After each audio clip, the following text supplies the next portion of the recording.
Welcome back, everybody, for another deep dive.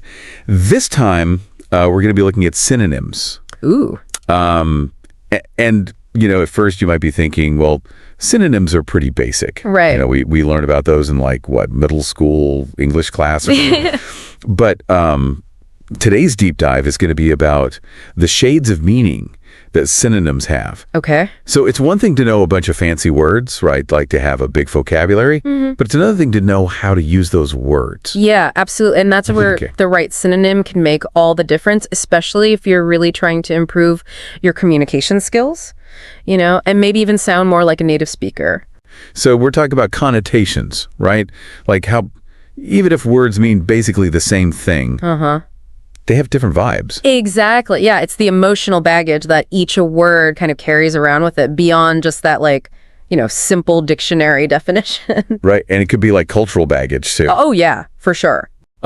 So for example, I was thinking the words house and home. Yeah. They both describe a place where people live. Right. But home just has a warmer feeling. Exactly. Yeah. House is more just the physical structure, right? Like walls and a roof and all of that.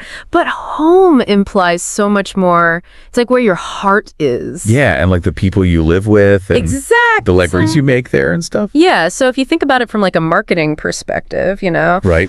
Imagine you're a real estate agent. You're trying to sell a place. You're not going to say, come look at this lovely house. Come look at this house. Yeah, you're going to be like, come experience the warmth of this charming home. It's like they're selling a feeling, right? Exactly. Not just bricks and mortar. Yep. So, okay. I'm ready to look at some more example. Okay. What are some other words that we should look at? How about we start with astute and shrewd? Okay. So both of these words imply intelligence, sharp thinking. Right. But they have very different connotations. Yeah, and I could see how, at first glance, they might seem pretty interchangeable. Yeah, definitely. But now I'm curious, what are those different connotations? So astute generally has a positive connotation, right? If you call someone astute, it's a compliment. Okay. It means that they're insightful, they're able to see things that other people might miss. Oh, so it's you're complimenting their judgment and their ability to think clearly. Exactly. Yeah, it kind of evokes a sense of wisdom and good judgment. Okay. Now, shrewd, on the other hand, still suggests intelligence, but it often hints at a more cutting or calculating kind of mind. Oh, so it's more like street smarts or business savvy. Exactly. You might describe a successful business person as shrewd. Okay. But it can also suggest that they're maybe willing to bend the rules a little bit to get what they want. Ah, so it's astute is more about being wise, but shrewd is more about being clever or maybe even a little bit manipulative. Yeah, exactly. It's that fine line between being smart and being a little bit sneaky. Okay, I get it. Yeah. So astute, good, shrewd, maybe not so much. Yeah, it depends on the context. Right. If you're writing a letter of recommendation for someone, you probably want to stick with astute. Unless they're applying to be a spy or something. Right, exactly. So we've got astute versus shrewd. Yeah. What's another pair that we could look at? Let's see. How about avoid and evade? Okay, avoid and evade. I feel like I use these words interchangeably sometimes. Yeah, I think a lot of people do. And now I'm realizing that maybe I shouldn't be. Yeah, there is a subtle but important difference between the two. Okay, lay it on me. So avoid simply means to stay away from something, right? Okay. You might avoid a traffic jam by taking a different route. Right. But evade suggests a deliberate attempt to escape or dodge something. Oh, so it's more intentional. Exactly. And it often implies a sense of deception. Okay, so avoiding a question sounds polite. Right. But evading a question makes you sound like you're hiding something. Yeah, exactly. You're trying to get away with something. Okay, I'm starting to get a sense of how much these little word choices matter. Right. It's I'm seeing language in a whole new light. Yeah, it's really fascinating when you start to dig into these nuances. So if I'm in a professional setting, I really need to be careful about using evade. Yeah, I would say so, because it could send the wrong message, especially if you're dealing with sensitive topics or legal matters. Oh yeah, you don't want to sound like you're trying to skirt the law or anything. Exactly. Okay, this is already blowing my mind. Yeah, it's a lot to take in, but it's really important to be aware of these subtle differences. I'm hooked. Good. I want to learn more. All right, let's keep going then. And it really highlights how language isn't, just about conveying information. Right. It's about, creating a certain impression. Right. And shaping how other people see us. Yeah, this is all super fascinating, but I have to admit, it's a little overwhelming. Oh, yeah, I can understand that. Like, am I supposed to analyze every single word I use from now on? Well, no, not exactly. Okay. The goal isn't to become like a walking thesaurus or anything. Right. It's more about just developing an awareness of these subtle shades of meaning Okay. so that you can use them strategically. So how can we get better at this, like without overthinking every word that comes out of our mouth? Well, one of the best ways, honestly, is to just read a lot. Okay, so like the more I read, the better I'll get at instinctively knowing which synonym sounds. Right, exactly. You'll start to pick up on those subtle differences just by being exposed to different writing styles. Okay.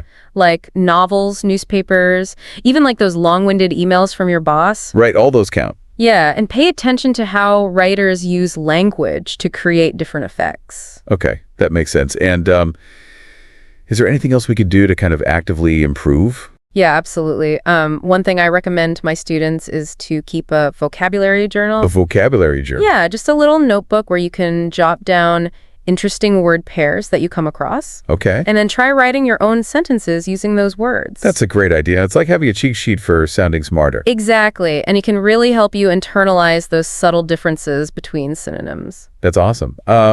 What else? Another thing you can do is to practice what I call context shifts. Context shifts. Yeah, so basically you take a simple sentence Okay. and then imagine yourself saying that sentence in different situations. Okay. I like this. Like a job interview, a casual conversation with friends, maybe even a dramatic speech. Okay, so it's like thinking about how the same words can take on different meanings. Exactly. The context really shapes how those words are perceived. Wow, that's really cool. Can we try an example? Sure. Okay. Let's say the sentence is, I need more time. Okay, I need more time. How would you say that in a job interview? I'd probably say something like, I would appreciate a bit more time to consider your offer. Yeah, perfect. You see how much more formal and polite that sounds? Right, and less demanding? Exactly. And now how would you say it to a friend? Probably just, can you give me a few more minutes? Exactly. It's much more casual and relaxed. Right, so it's the same basic message, but the way we deliver it changes depending on the context. Exactly. It's like a linguistic code switch. I love that linguistic code switch. Right. I'm gonna use that. Please do.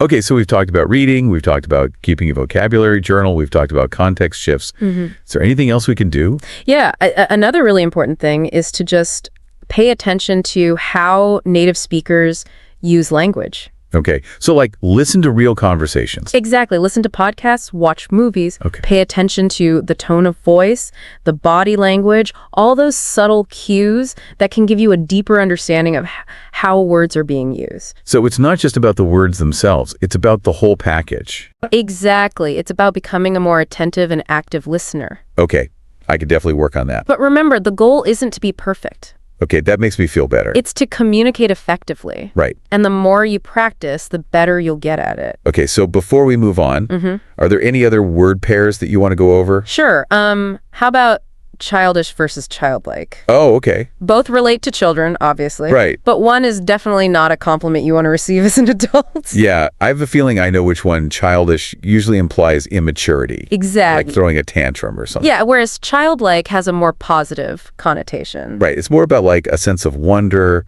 or playfulness. Exactly. Like you wouldn't describe a grown adult throwing a tantrum as childlike, Right. but you might praise their childlike enthusiasm for a new project. Okay, so childish is acting out of line. Yeah, Childlike is holding on to those positive qualities of childhood. exactly. Okay, I get it. Good. What else you got? Let's see. How about slim versus skinny?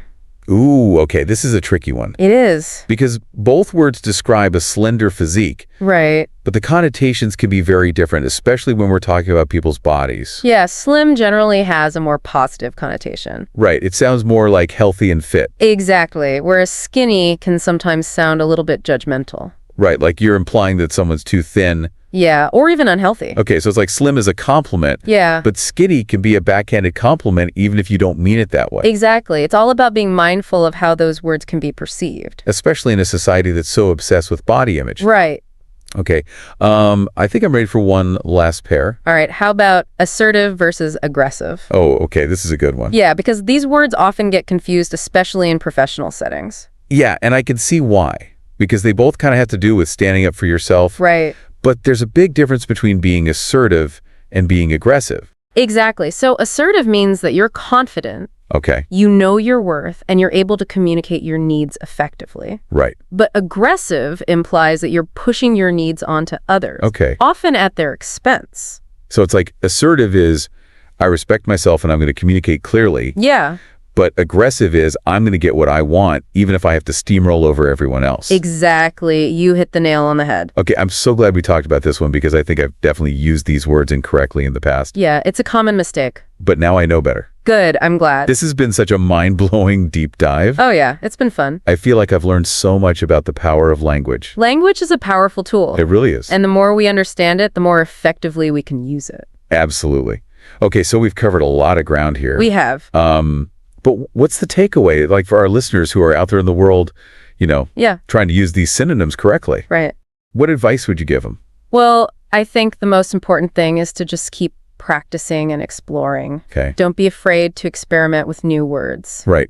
See how they feel in different situations. So it's like we need to become word adventurers or something. I love that word, adventurers. Yeah, Right. That's a great way to put it. Like we're constantly pushing the boundaries of our vocabulary. Exactly. And remember, making mistakes is part of the process. Oh, yeah, for sure. Like, don't let the fear of using the wrong word hold you back Right. from expressing yourself. It's more important to just communicate Exactly. than to be perfect. Yeah, communication is about connecting with other people, Right. not about achieving linguistic perfection. Well said. Thank you. I think this deep dive has really been a fantastic reminder that language is powerful. It is. And the more we understand it, the more effectively we can use it Absolutely. to connect with each other Yeah. and to make our voices heard. Couldn't agree more. So to all of our listeners out there, Yes. keep learning, Keep experimenting. keep those conversations flowing. Exactly. Until next time, happy wordsmithing. And that's a wrap on another deep dive. It is. We'll catch you next time for more linguistic adventures.